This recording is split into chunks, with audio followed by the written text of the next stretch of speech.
జీవితం కొన్నిసార్లు ఎటువైపు నుంచి ఎటు వెళుతుందో ఎవరూ ఊహించి చెప్పలేరు. ఎందుకంటే పేదవారి జీవితాలు మారడానికి రోజులక్కర్లేదు, కొన్ని గంటలు లేదా క్షణాలు కూడా చాలు. అలానే పశ్చిమ బెంగాల్లో ఓ కుగ్రామంలో ఉండే సబీనా లైఫ్ కూడా గంటలో మారిపోయింది. ఆమె ఇంటి నుంచి పక్కటంలోకి వెళ్లి బట్టలు తెచ్చుకోవాలని బయటకొచ్చింది. రోడ్డు మీద బస్ కోసం వెయిట్ చేస్తోంది సబీనా. ఒక బస్ కూడా రావడం లేదు. తమది మారుమూల గ్రామం కావడంతో గంటకో బస్సు వస్తోంది. కొన్నిసార్లు ప్రైవేటు వాహనాలు కూడా వస్తుంటాయి. రోడ్డు మీద ఉన్న తమ గ్రామ స్టేజ్ దగ్గర ఎదురు చూస్తోంది సబీనా. అప్పుడే ఓ కారు సబీనా దగ్గరకు వచ్చి ఆగింది. నిండైన నగలు, పట్టుచీర కూడా కట్టుకున్న మహిళ బయటకు దిగి అడ్రస్ అడిగింది. సబీనా ఆ అడ్రస్ చెప్పింది. థ్యాంక్స్ అంటూ కారు ఎక్కింది ఆ మహిళ. మీరెక్కడికి వెళ్లాలో రండి, దారిలో దింపి వెళతామంది ఆ మహిళ. కారెక్కేందుకు సబీనా కాస్త భయపడింది. అయినా సరే ఆ మహిళ ఆప్యాయంగా రండి అంటూ ఒత్తిడి చేసింది. కారులోకి చూడగా వెనుక సీట్లో మరో మహిళ కూర్చొని ఉంది. ముందు డ్రైవర్ కాకుండా మరో మగ వ్యక్తి ఉన్నాడు. వెనుక సీట్లో లేడీస్ ఉండడంతో సరేనని కారెక్కింది సబీనా. కారు రోడ్డు మీద వేగంగా వెళుతోంది. కారులో ఉన్న మహిళ మాటల్లో పెట్టింది. మధ్యలో ఓ బిస్కెట్ ను సదరు మహిళ సబీనాకిచ్చింది. వద్దంటున్నా కూడా పర్వాలేదని బలవంతంగా ఇచ్చింది. ఇవి మామూలు బిస్కెట్లు కావు, చాలా కాస్ట్లీ. మా వారు దుబాయ్ నుంచి తెచ్చారు, టేస్ట్ చూడు, నీకు మళ్లీ మళ్లీ దొరకవని నవ్వుతూ చెప్పింది. మొహమాటం కలిసి దుబాయ్ బిస్కెట్ అనడంతో ఆమె కాస్త నోట్లో పెట్టుకుంది. మరో మహిళ కూడా బిస్కెట్లు బాగున్నాయని చెబుతూ తింటోంది. సబీనాకు రెండో బిస్కెట్ కూడా ఇచ్చింది మహిళ. ఈసారి మరో బ్రాండ్ బిస్కెట్ అంటూ ఇచ్చింది. సబీనా వద్దంటూనే తీసుకుంది. అంతే, ఒక 5 నిమిషాల తర్వాత మత్తులోకి జారుకుంది. కట్ చేస్తే తెల్లారేసరికి కోల్కతాలో ఉంది సబీనా. తన చుట్టూ యువతలే దాదాపు 10 మంది ఉన్నారు. వారిలో కొంతమంది తాము వెళ్లిపోతామని ఏడుస్తుంటే మాస్కులు పెట్టుకున్న మగవారు బెల్టులతో కొడుతున్నారు. ఇంకొంతమంది మత్తులో పడుకున్నారు. సబీనాకు భయం వేసింది. సబీనా కూడా తననెందుకు ఇక్కడికి తీసుకొచ్చారు అనడంతో సదరు వ్యక్తి గట్టిగా మొహం మీద కొట్టాడు. ఆ తర్వాత బలవంతంగా భోజనం తినాలని బెదిరించారు. మీకు మరో 10 గంటల వరకు భోజనం ఉండదు, తింటే మీ అదృష్టం, లేదంటే మీకు తిండి ఉండదు అనడంతో అందరూ తిన్నారు. ఆ తర్వాత రాత్రి 10 గంటలకు ఒక్కొక్కరిని గదిలోకి పిలిచి బలవంతంగా ఇంజెక్షన్లు చేశారు. సబీనాను కూడా కొట్టి ఇంజెక్షన్ చేసి ఓ ట్రక్కులోకి ఎక్కించారు. ఆ తర్వాత సబీనా మత్తులోకి జారుకుంది. తెల్లారేసరికి ఓ బ్రోతల్ హౌస్ లో నిద్రలేచింది సబీనా. చుట్టూ అమ్మాయిలే ఉన్నారు. కనీసం తాను ఏ ఊళ్ళో ఉన్నానో కూడా సబీనాకు తెలియదు.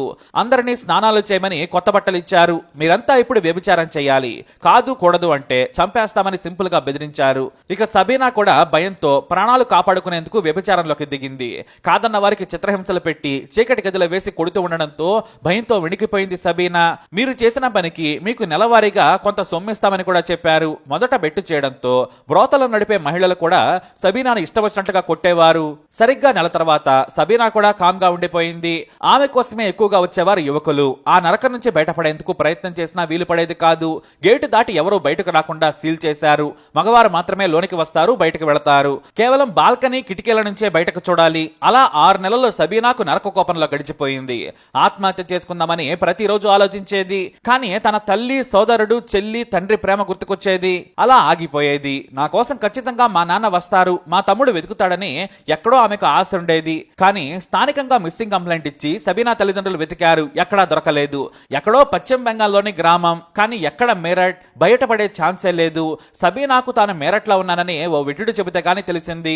తనకు దగ్గరైన వారికి బాధ చెప్పుకునేది. కానీ వాళ్ళంతా కూడా వినేసి వెళ్లిపోయేవారు. ఎవరో సాయం చేసేవారు కాదు. ఓ రోజు సాయంత్రం పూట అందంగా తయారై బాల్కనీలో నుంచింది సబీనా. మల్లెపూలు పెట్టుకుని వచ్చిపోయే వారిని చూస్తూ నవ్వేది. అలా కస్టమర్లను అట్రాక్ట్ చేయకుంటే కొట్టేవారు నిర్వాహకులు. 6 నెలల తర్వాత ఆమెకు అది అలవాటైపోయింది. కానీ ఆమెకు ఎవరైనా తమవారు తనను చూస్తారని, లేదంటే నేనే వారిని చూస్తారని ఆశపడేది. సరిగ్గా ఆ రోజు రానే వచ్చింది. స్వయానా బాబాయ్ కొడుకు స్క్రాప్ ను హోల్సేల్ గా అమ్మేందుకు డీసీఏలో వచ్చి వీధిలో నుంచి నడుచుకుంటూ వెళుతున్నాడు. తన చుట్టూ అందమైన అమ్మాయిలు కనిపిస్తూ ఉన్నారు. అయితే అందరినీ చూస్తూ ఒక్కసారిగా పైకి చూశాడు. తన సోదరి సబీనా కనిపించింది. సబీనా కళ్ళు కూడా తన తమ్ముడినే చూస్తున్నాయి. ఏం చేయాలో అర్థం కాలేదు. కానీ పేరు పెట్టి పిలవద్దని చేతులెత్తి దండం పెట్టింది. సైగ చేసింది. ఒక నిమిషం ఆగమని గదిలోకి వెళ్లి ఓ చీటిని కిటికీలో నుంచి విసిరేసింది సబీనా. ఆ చీటిని చూసి చదివాడు. నువ్వు విటుడిలా బ్రోతల్ హౌస్ లోకి రాత్రి 8 గంటలకు రా. అప్పుడు అందరూ బిజీగా ఉంటారు. నేను నీ కోసం వెయిట్ చేస్తుంటాను. అమ్మాయిలను వరుసగా చూపించమని అడుగు.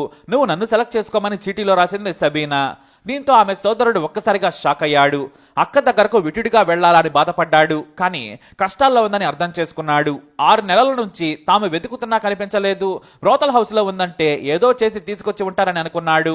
సరిగ్గా రాత్రి 8 గంటలకు బ్రోతల్ హౌస్ లోకి వెళ్ళాడు. రేటు ఎక్కువైనా పర్వాలేదు, కొత్త వారిని చూపించమని 5,000 రూపాయలు బ్రోతలు నిర్వహించే మనీషా అనే మహిళకిచ్చాడు.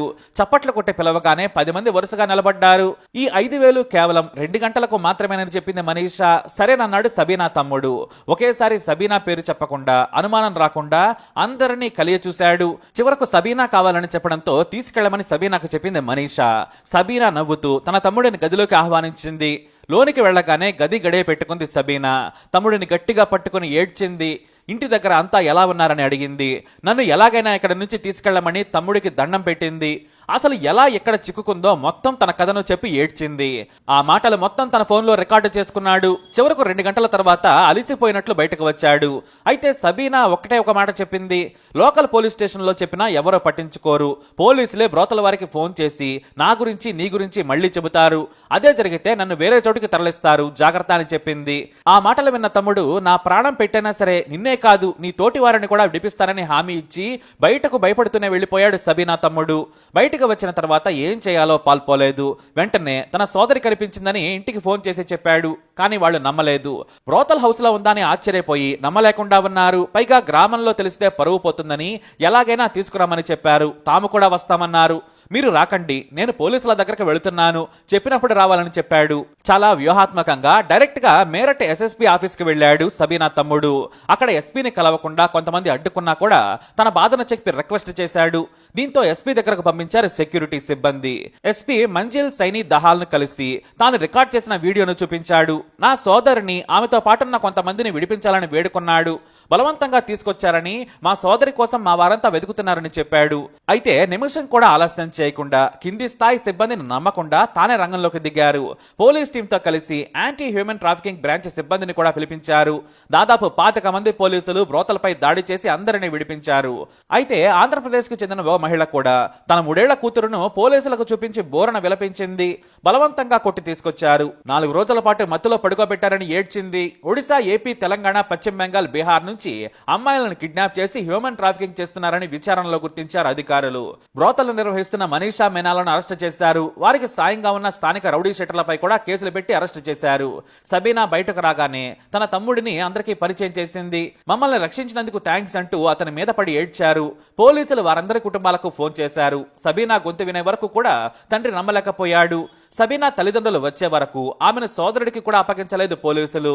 రూల్స్ ప్రకారం తల్లి లేదా తండ్రి మాత్రమే రావాలని, వారు లేకుంటే స్థానిక పోలీస్ స్టేషన్ నుంచి లెటర్ తీసుకురావాలని ఉన్నతాధికారులు సూచించారు. దీంతో తెల్లారే వరకు సబీనా పోలీసులు ఏర్పాటు చేసిన వసతిలోనే ఉన్నారు. మరుసటి రోజు సబీనాను చూసి బోరన విలపించాడు తండ్రి. ఈ 6 నెలలు ఈ జీవితంలో లేదనుకో, మీకు మేమున్నామని ధైర్యం చెప్పారు. సబీనా తన తమ్ముడిని ముద్దాడి నువ్వు నాకు దేవుడివిరా అంటూ నవ్వుతూ కలిసి వెళ్లిపోయింది. వాస్తవానికి ఆమె సోదరుడు ముజఫర్ నగర్ లో స్క్రాప్ బిజినెస్ చేస్తుంటాడు. లాభం కోసం మేరట్లోని బ్రోతల్లో ఉండే కాలనీలో ఓ ఏజెంట్ కమ్ముతుంటాడు. అలా అదృష్టం కలిసి వచ్చి సబీనా బ్రోతల్ చీకటి జీవితం నుంచి బయటపడింది. అమ్మాయిలు చీకట్లో ఒంటరిగా బయటకు వెళ్లొద్దు, అపరిచితులు మాటలు కలిపినా వెళ్లిపోవాలి, కొత్తవారు తినడానికి ఇస్తే ఎట్టి పరిస్థితులలోనూ తినొద్దని పోలీసులు సూచిస్తున్నారు. దాదాపు 30 మంది మహిళా గ్యాంగులు ఇలా వేర్వేరు రాష్ట్రాల్లో అందమైన యువతులను టార్గెట్ చేసి హ్యూమన్ ట్రాఫికింగ్ చేస్తున్న వారిపై దేశవ్యాప్తంగా ఆపరేషన్ చేపట్టారు మేరట్ అధికారులు. అలా సబీనా జీవితంతో పాటు మరికొంతమంది మహిళల జీవితాలు కూడా బాగుపడ్డాయి. మరి ఈ స్టోరీపై మీ అభిప్రాయాన్ని కామెంట్ ద్వారా తెలియజేయండి. ఇలాంటి ఇన్ఫర్మేషన్స్ కోసం వీడియోని లైక్ చేయండి, షేర్ చేయండి, మా ఛానల్ని సబ్స్క్రైబ్ చేసుకోండి.